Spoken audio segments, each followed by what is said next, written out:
Hi guys, I'm Mike and this is F1 Fanatics.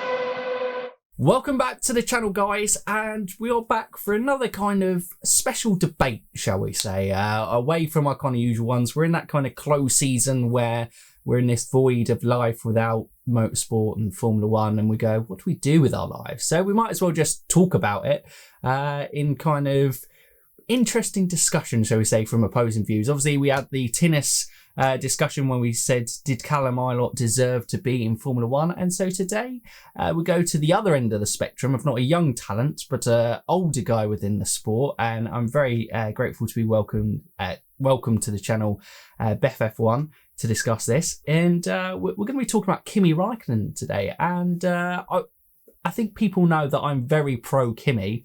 But is it fair to say, Beth, that you're very much on the thing, it's probably time for him to step aside? Look, we all love Kimi. You can't watch Formula One without having a little bit of love for Kimi, you know what I mean? But I think Kimi's been around for so long now, and we've got so many talents coming up, and it's just time for Kimi just to accept that this being a hobby isn't enough, and it's time to let someone else come into his seat. The man just wants to, other people have I don't know, crafts building stuff. Other people, I don't know, are meeting up with friends, socialising. Kimi's hobby is just racing Formula One cars. What's wrong with that, Beth? Hey, he surely should be able to do that for as long as he wants. Well, yes, this is what you would argue, but I think maybe if Kimi hadn't had such a successful career as he has, maybe I'd be like, you know what, you can carry on with your hobby, just do it. But I feel like Kimi has achieved everything that he wants to achieve in Formula One, and I think he's just there. Maybe he doesn't know what his next career step is. When, this is so silly, but when you go to university, you do your university degree and you think, oh my God, I'm now going to have to be an adult. So rather than getting a proper adult job, you go and do a master's, and then maybe you do your master's and think, oh my God, let me go and do my PhD. I think it's like that, where he's just refusing to accept the next part of his career. And he's just like, oh, I'll just do this for another year. It's fine. I'll get to something. I mean, I don't understand why he's not gone more into his rally kind of stuff, because I feel like he would have so much more fun doing that than just pouncing around the backfield in an Alfa Romeo. It genuinely baffles me why he's still there. So I can only presume he's just postponing his future career options at this point. I get that, and I think certainly there might be an element of that within the context. For me, I think I'm going to go away from the racing side of it, because I still think he's very talented, and it's difficult within an Alfa Romeo to truly judge drivers as they are, because Sauber, before, they've been a team for quite a while. I mean, they kind of had their peak during the 90s, early 2000s, probably Sauber. Well, I suppose you could say late 2000s, when they had the BMW sponsorship, I think, as well. But yeah, they're certainly in the last decade been a team that's been more at the back end.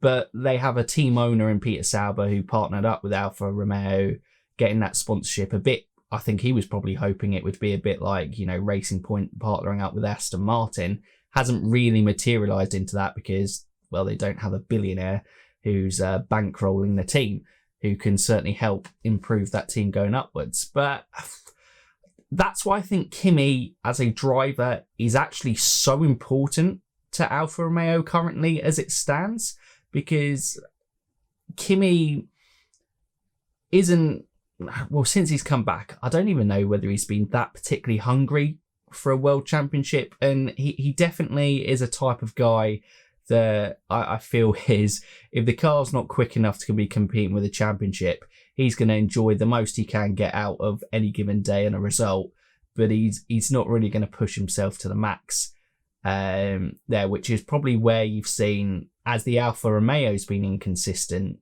you've seen Kimi Raikkonen be inconsistent, where I think he would literally turn up at the racetrack some days and go, you know what, the car feels a bit crap this weekend.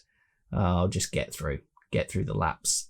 But I think his development knowledge, he's been known within the paddock that he is, I think on the grid, one of the best guys at developing a Formula One car.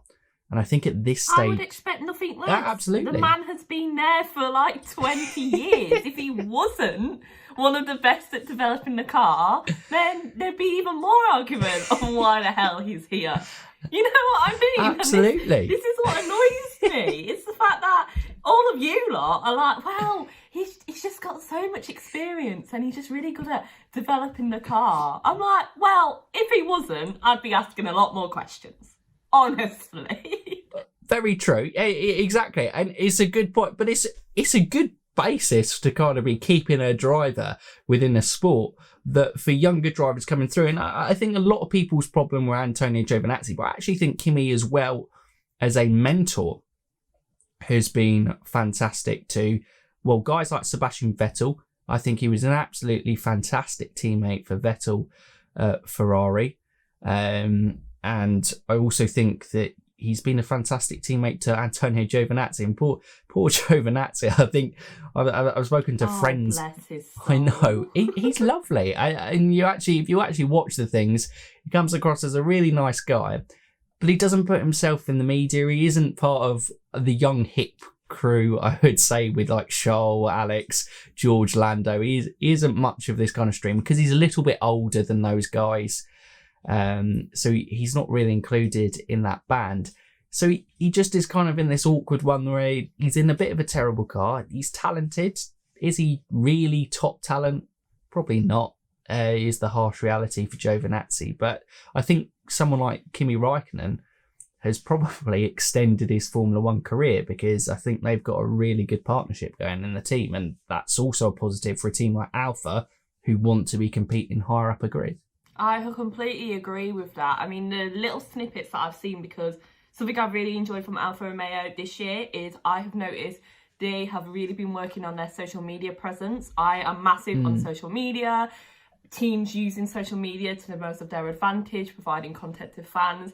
And they have really worked on increasing the production and providing that content to fans, which has been great to see because when I watch it, I'm like, oh my God, Antonio Giovinazzi has a personality. You know what I mean?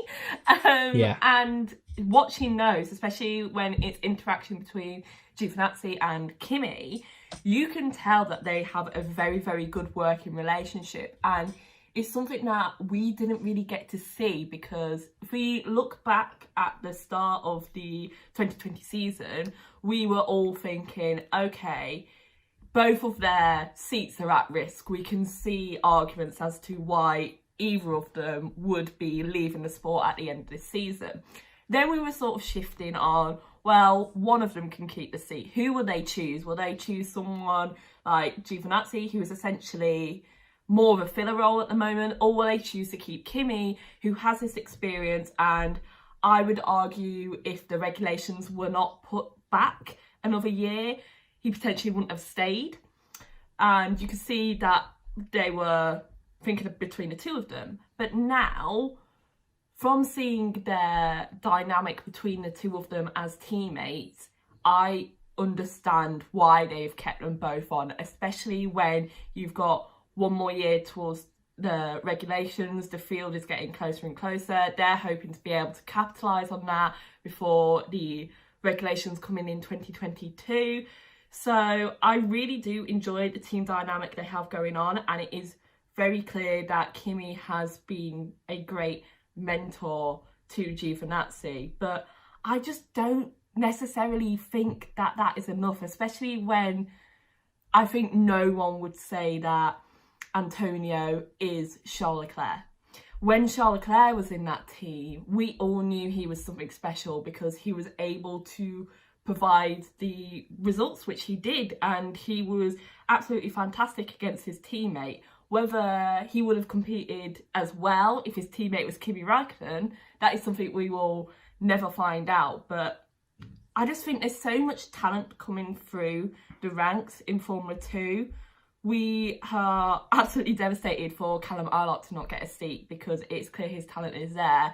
the Ferrari Driver Academy is now starting to reach this bottleneck point where we've got people like Robert Schwartzman coming up, possibly Marcus Armstrong, who I would argue is similar to Giovinazzi, and he would be a great person for a filler role. Sorry, Marcus fans, but unless he picks it up next year, that's how I see him.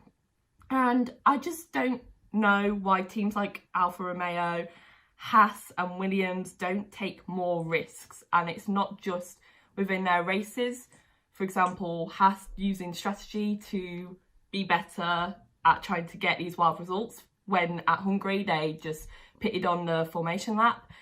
I wanted to see so much more stuff like that from Haas, Alfa Romeo and Williams, because you cannot do the same thing year on, year out and expect to improve if your car development isn't going to get to the same point. So why on earth would you not take a risk with some younger drivers? And if it works, it works. If it doesn't, you're not really losing out on much. I can see that. Would you say there was a problem in terms of promoting young drivers? Because for me, on the opposite side of things, I think you've also got to keep the quality in the grid. And I can understand the argument for Antonio Giovinazzi. I argued, I think Giovinazzi and Callum Ilott are very similar in terms of it. Apart from Giovinazzi's got 2 years experience in Formula One now, so that massively does it. And you look at someone, say like Lance Stroll, obviously gets a lot of stick. But, you know, now that he's getting experience, and he was in uncompetitive cars in his Williams days, and in his first season with Racing Point, while they were recovering from the kind of financial mess that Vijay Mallya had kind of left the team in. The Racing Point's competitive this year, and he's shown that he can be competitive and competent within results. Whether he's done enough still is probably another video and another argument. But, you know, it shows with time in there where, look, his next year, as it stands, with Nikita Mazepin still in, but even if that seat went to Pietro Fittipaldi or it went to Callum Ilott, those seats, it would have been 12 drivers who were the age of 25 and under. So that's over half the grid of kind of young, talented drivers for me would be in Formula One. And I think there gets a danger of sometimes we go, new is better, where sometimes I think I look at other categories. I think obviously developing into a big IndyCar fan this year, I look at that. It's easier because the cars are slower in that, so the experience and the setup's more, and it's pretty spec series, so the experience of a driver pays in. But you have Scott Dixon, who's won the championship at the age of 40. Takuma Sato won the biggest race in that year at the age of 43, I think Takuma is now, 42 or 43, winning the Indy 500. That, you know, the ability is still there in those drivers, and someone like Callum Ilott, I would say, would have to come in and be better than Kimi Raikkonen on track. And in fairness to Callum Ilott, like you said with Charles Leclerc, in fairness to Giovinazzi, he's not a Charles Leclerc. I would say in fairness to Callum Ilott, he's not a Charles Leclerc either. And they've got a driver who actually is in the Sauber Junior Academy, in Théo Pourchaire, who does look like a George Russell, a Charles Leclerc, a Max Verstappen coming through. He looks a really good talent. So if they go and slap a new driver in a seat for one odd season, it may not massively improve things, but they know they've got a really exciting young driver coming in when maybe Kimi retires at the end of it and Giovinazzi moves to the experienced driver, or they drop Giovinazzi completely and just bring Kimi or whoever. They maybe go 2 young experienced drivers and go Schwartzman and Théo Pourchaire, because I think Schwartzman's a better driver than Callum Ilott as well. So I think you're right. I think the rules and regulations have helped Kimi Raikkonen keep in his place there. But I think where Alpha are, and Callum Ilott, for me, just didn't do, and he won the championship. I think we're having a different conversation, but just as he wasn't able to see that over the line, and with the likes of Robert Schwartzman coming up and Théo Pourchaire, who are linked to Alfa Romeo either through the Ferrari Driver Academy or actually a Sauber Junior, I think it makes sense sticking with, like you said, you know, a good, well-working team relationship to kind of just steady the ship to the new regs and those guys are ready to be promoted into Formula One. Yeah, I think I 100% agree with that. Reason being is the only thing I saw was the regulations were pushed back, and what would have been great is if Alfa Romeo could do similar to what Haas have done and promote 2 rookies up at the same time, so they get that year to settle in within the team, understand the team dynamic, how everything works in between, the little things that need to be tweaked, and then come the new regulations, you don't necessarily have to hit the ground running as much. However, unlike Haas's situation, Alfa Romeo simply don't have the juniors ready yet. Robert Schwartzman is an absolutely brilliant driver, and he put some fantastic performances in Formula 2. And I think, as you say, Teo Porcher, he looks brilliant as well. And I would not be surprised whatsoever if we saw those two in the team next year. I think, again, Kimi just looked out that these juniors haven't been ready just yet. And Callum Ilott, although a fantastic driver, he had been in Formula 2 for quite a few years.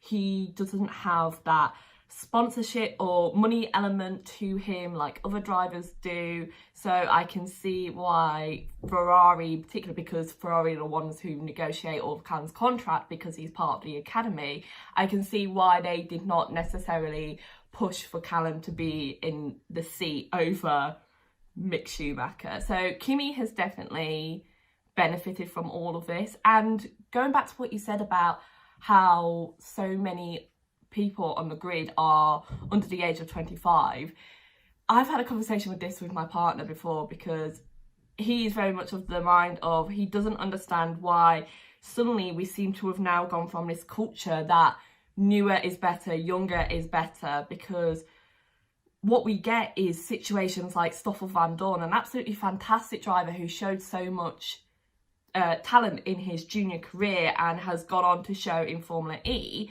yet his Formula 1 career just never materialised. Was it because he was put up too early and he wasn't given that chance because of so many drivers coming up? And this is where you look beyond Kimi and you think, do we need something else that's as big as Formula 1? So Formula 1 is not just the end goal for everyone, because I think the majority of people in the junior formulas, they have the one goal of getting to Formula 1. No one else seems to have another goal, like to go to Indy or to do endurance racing. They all want to get to Formula 1. So it goes far beyond Kimi and how Formula 1 as a whole has switched from focusing on the experience, and we've seen the average age of drivers dramatically decrease. I mean, think back to 2007 when Lewis was put in that McLaren at such a young age, and people were like, why is he already here? Why is he being put in such a competitive car? And I think Lewis really was a catalyst for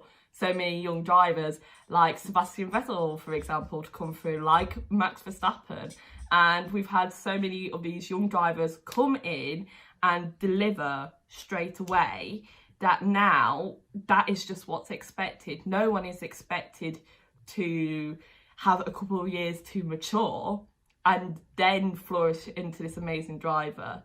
So I don't know. Kimi is benefiting from the culture in one way, but it easily could have switched to the other way as well. All right. Well, I think Kimi is an important one to keep for that reason. And I think of just kind of having this spread of experience through the field and trying to keep the quality of driver there rather than having this quick, ruthless change, almost football-esque world with their managers where they just kind of quick chop and change to get a result, short-termist rather than long-term. Because, you know, I think Stoffel Van Dorn's a great one. I now think Kevin Magnussen's a great example of that. I think Daniel Kvyat's a great example of that, where, you know, I would say all three of those drivers could do a better job than what Callum Ilott would have been able to do. No offence to Callum, but Stoffel massively had a, you know, more impressive junior career. So did Daniel Kvyat. Kevin Magnussen about the same, but, you know, he's been around the block for a few years and hasn't really kind of been given his best opportunity was at Haas.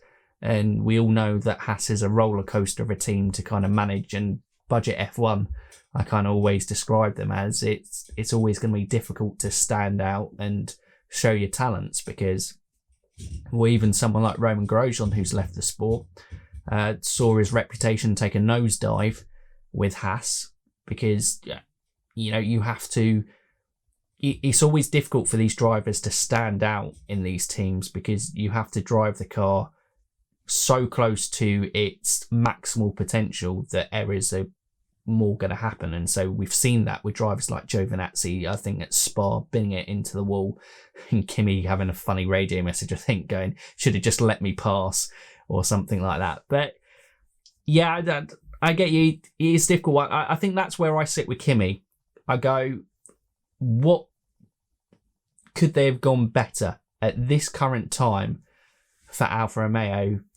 And I don't think there was someone they could. And for me, his ability-wise is, when he turns it on and wants to, is still top 10 on the grids. I mean, we've seen it in the highlights on boards in some of the first laps. And I think the first laps, the differentials between the car isn't as much. So we've seen people like Kevin Magnussen, Giovinazzi, Raikkonen have super starts and show off their talent. That's so intriguing to me. Every single time I watch an opening lap and I'm like, where on earth are they coming from? And then I look at it and I just think, oh, they've driven the first 2 laps of a Formula 1 race and given up. But then now you put it that way, oh my God, you've just made me have like an epiphany.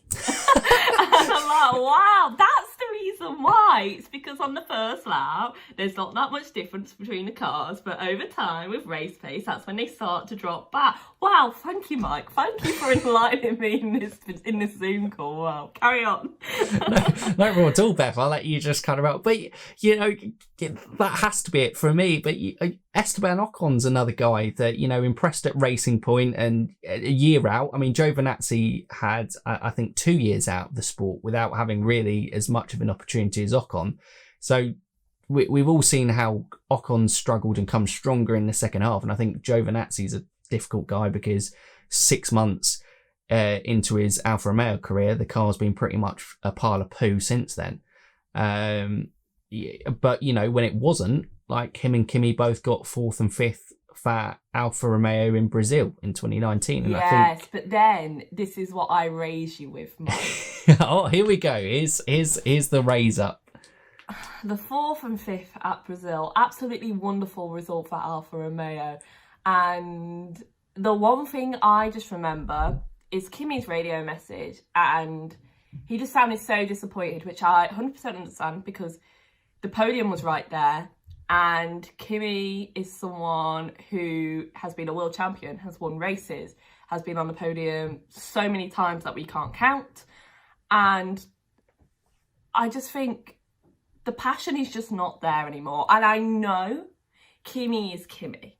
I get that. However, if this was any other driver and they had that reaction to coming 4th in a car which is arguably the 2nd slowest on the grid on some days, people will be like, this isn't acceptable. Whereas Giovinazzi, the man gets 9th and he is gassed. He is buzzing. It has made his year.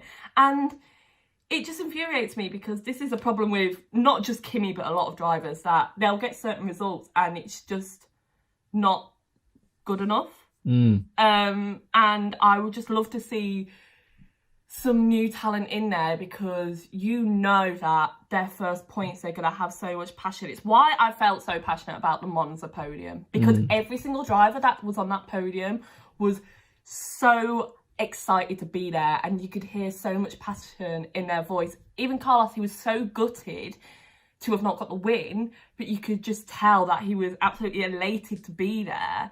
And this is a problem when we have Lewis, Max, Bottas on the podium every single weekend. There's just no passion anymore with these kind of results, and that's what I'm kind of like, come on guys, can we have a little bit of passion? And Kimi just doesn't show any of it to me whatsoever. And if it was any other driver who had that reaction to come in fourth and like less than a second off a podium place in the worst car on the grid, they would have been ecstatic. But Kimi was like, oh, well, okay, yeah, could have been better. And I'm like, are you joking me? Are you actually kidding me?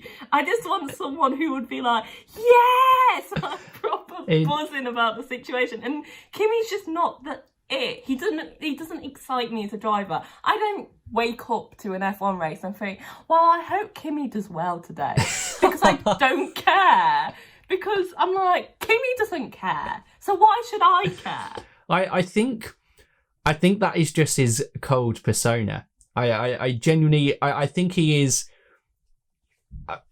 I think he is misunderstood. He definitely. If you took Kimi on face value, you go, why has this guy raced in Formula One this long? Like, you know, as soon as, like, you know, someone else might have been buzzing about having the most race starts in Formula One history, and he's like, just another race. You know, like, you can go back to his example, you're probably on that line, of when he won his last Grand Prix for Ferrari at the USGP, and his reaction was fucking finally. You know, that just sums him up as Spurs. I think definitely you lost the young, excited Kimi pretty early, probably after 2007 when he won the World Championship, and the reputation with, well, his relationship with Ferrari went downhill, and then coming back, I think he's always had this cold persona. But I think the passion is there. If Kimi wasn't passionate about this, I think he would have walked away from the sport a very long time ago. And I think he is a very old man in terms of modern social media and stuff. He's very much like, get this camera out my face, I want to go and spend time with my family. And he's Finnish. Yeah. So that's definitely, because Bottas is the same sometimes. I'm like, exactly. Oh, what's going on? But there's definitely a Finnish aspect to it as well. Yeah, no, the Finnish element is it. So it is difficult. I get that. Especially if you're encouraging new fans coming in. I'm not saying obviously you're a new fan, Beth, but, you know, with people coming into the sport, unless you know Kimi and have been through the journey, obviously for guys like Alonso coming back for me, Kimi Raikkonen, these were the guys that I grew up with at the start of when I fell in love with Formula One. So I'm always going to have probably that extra bit of biased affiliation with them, going, I don't want to see them go, type of thing, because it's almost like a bit of it. I'm old now. I remember I was young. Now they're retiring, and we've got younger people in. So I do get that. He doesn't fit the new, probably passionate mold that F1's going along with. The fact that his contribution to Drive to Survive was the comment of it's a hobby, when everyone's getting this pumped up driving scene, and it just kind of just drops to Kimi deadpanning it, and you go, part of it I think is a persona I think he plays up to, because he's like, if I do this, then I don't have to talk to them much. He definitely does, because some of his Instagram posts, it makes me howl. And he knows exactly what he's doing. Like when he posted that photo of him at Imola and just put Kimula, I was like, wow, he fully knows what he is doing. He knows. He plays up to it, but I just don't think a lot of us realise how much he actually plays up to it. He must have loved this season, because the amount of reduced media that he would have had to... He's been thriving. I think that's why in all of the Alfa Romeo videos that he's done, he just seems so happy, because he's genuinely just enjoying life so much Absolutely. more. Maybe that's why he's carried on. Maybe that's why he didn't walk away, because he's like, well, the media aren't fans. They're not going to be too much here. You know, I'm not going to have to do too much of that. Yeah, I can do it for another year. That is probably the biggest downside to Kimi doing it, because he doesn't, this bright future of Formula One, what they're trying to take into, trying to make themselves more relatable on social media, trying to bring a more kind of fan aspect to it. Kimi does do that, but he is very old generation to it. And I guess, yeah, a young kid coming into a sport, if I was like a 16, 17-year-old and I've just got into Formula One, I'd be like, who is this guy? Just wears sunglasses and looks like he's hungover every race. Which there is every possibility with Kimi that he might be, for his Christmas party antics. But yeah, no, it's an intro. Right, okay then. Let's get round to rounding this off. So, okay, so for you, Kimi Raikkonen is a guy that.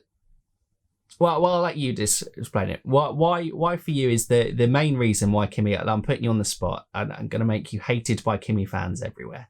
But Kimi is a guy who has had his time. He's done his bit. He has added to F1 history. He has achieved what he wants to achieve, and it's just time for him to go. Because what more? What more can he do? What more can he add to the team? If Kimi leaves, we will only know how much Alfa Romeo will lose from losing Kimi when Kimi leaves. And I think that will be really interesting to see. People go, oh, well, people like me will go, maybe they did need Kimi. Maybe Kimi was actually a really big part of that. But we'll never know until it happens. And that's what I was really intrigued to see anyway, was now we won't see it because we'll go into 2022 and everyone will be like, oh, it's because of the new race, it's because of this and this, that. But because Kimi's been extended for this another year, for this 2021 season,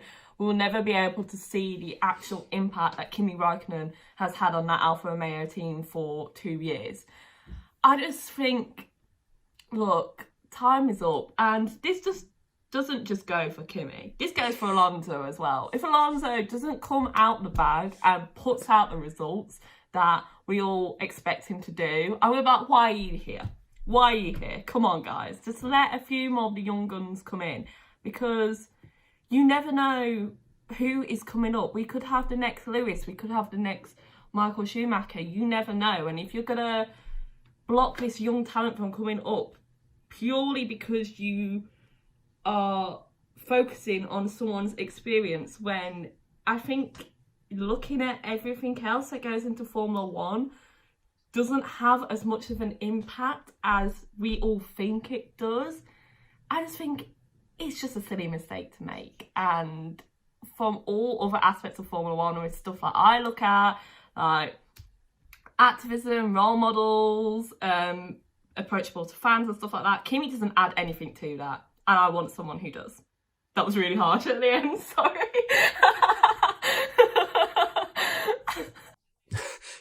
Jesus, brutal. And I just like, get out. Get out now.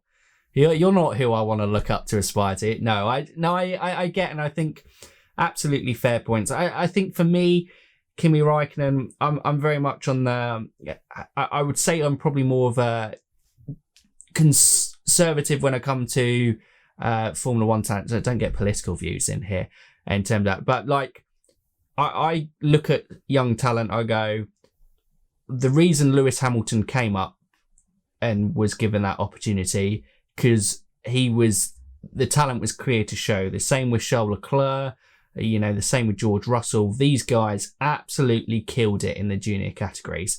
I think the best two guys from F2 last year are already in Formula One in the form of Yuki Tsunoda and Mick Schumacher next season.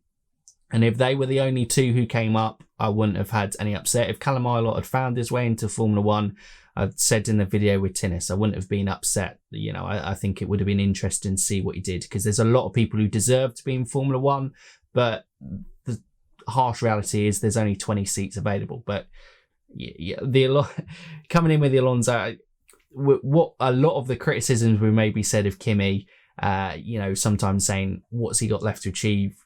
What's he hungry there for? Alonso is a different animal completely. I think he is very hungry.